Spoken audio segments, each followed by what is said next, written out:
The chamber shook as the first rays of the red star crept across the horizon.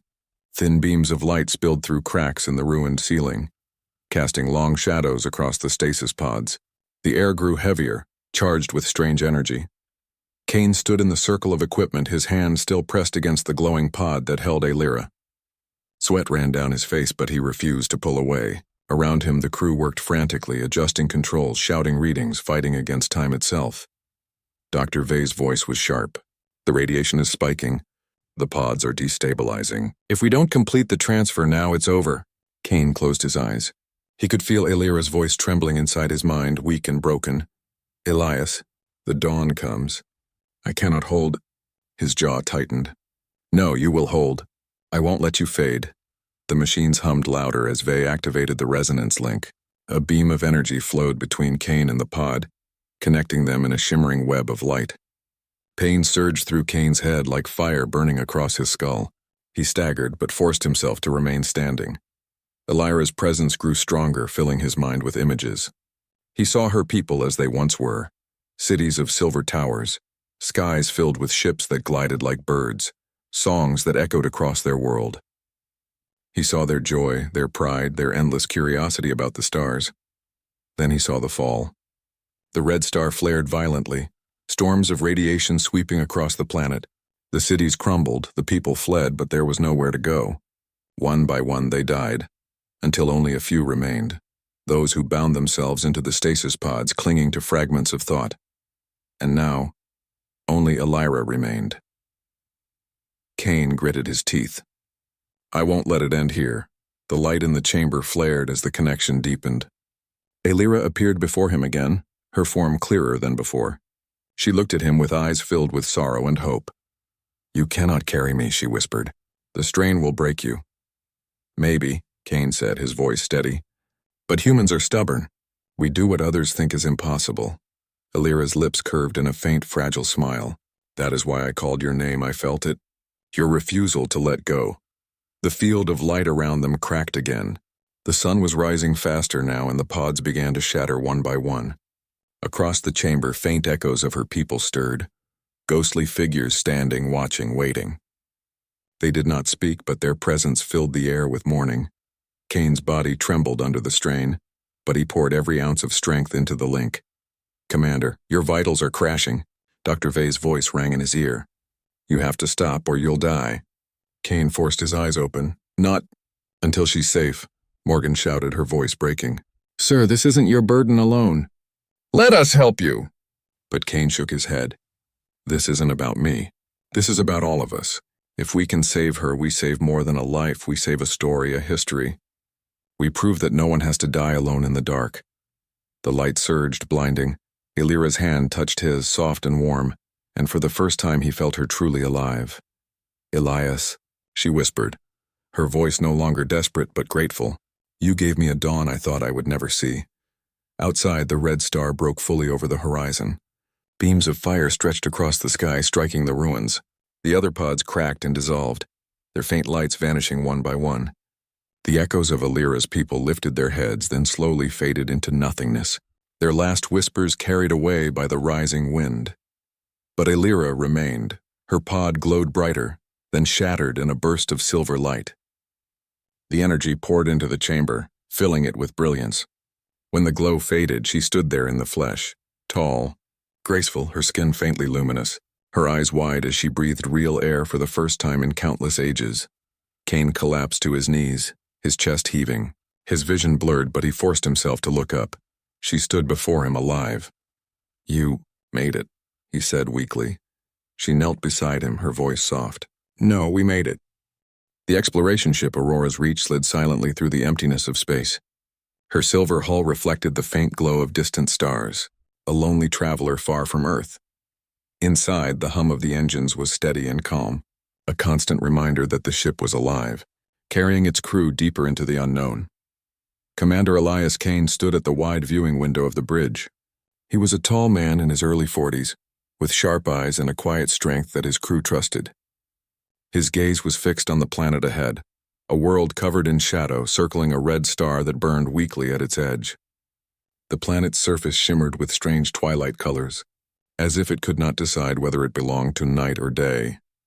"Uncharted planet," the navigator, Lieutenant Arya Morgan, said softly, her voice filled with wonder. "Readings show ruins, artificial structures, massive in scale."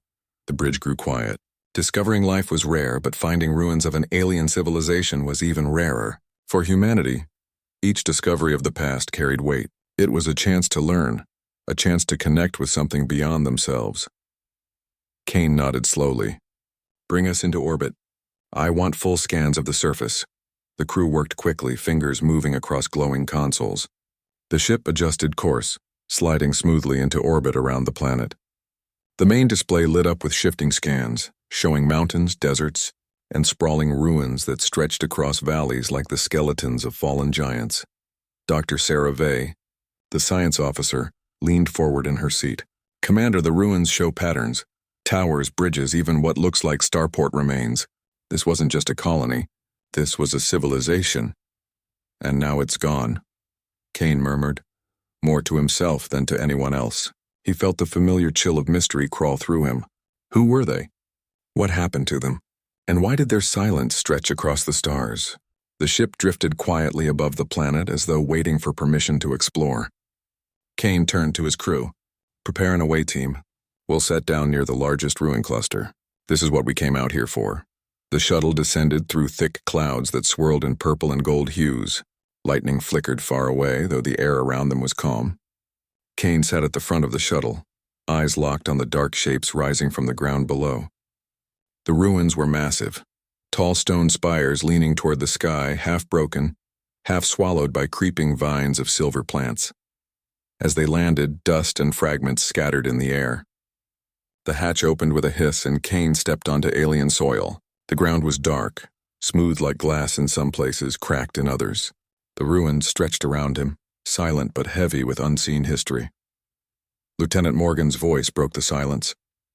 "It feels strange here, like the air itself is listening." Kane understood what she meant. The place felt alive, though no movement could be seen. The ruins carried weight like whispers frozen in stone. Dr. Vey scanned the area with her handheld device. "The energy signatures are unusual. I'm detecting faint readings. Very faint, but they're there. Almost like echoes." "Echoes of what?" Kane asked. "Consciousness," she whispered, frowning. "But that's impossible." The team spread out, carefully exploring. They moved through towering arches and broken halls filled with carvings. The symbols on the walls glowed faintly when their lights passed over them, as if reacting to human presence. Kane stopped in front of one tall wall. Strange, elegant figures had been carved into the stone, showing alien beings with tall frames, long limbs, and eyes that seemed almost human in their sorrow. The carvings showed them reaching toward the stars, building great ships, then falling, their figures crumbling into dust. They knew they were dying, Kane thought quietly. They carved their story so someone would see it. Then it happened. A sound, at first it was faint, just a ripple in the air like the wind brushing against stone.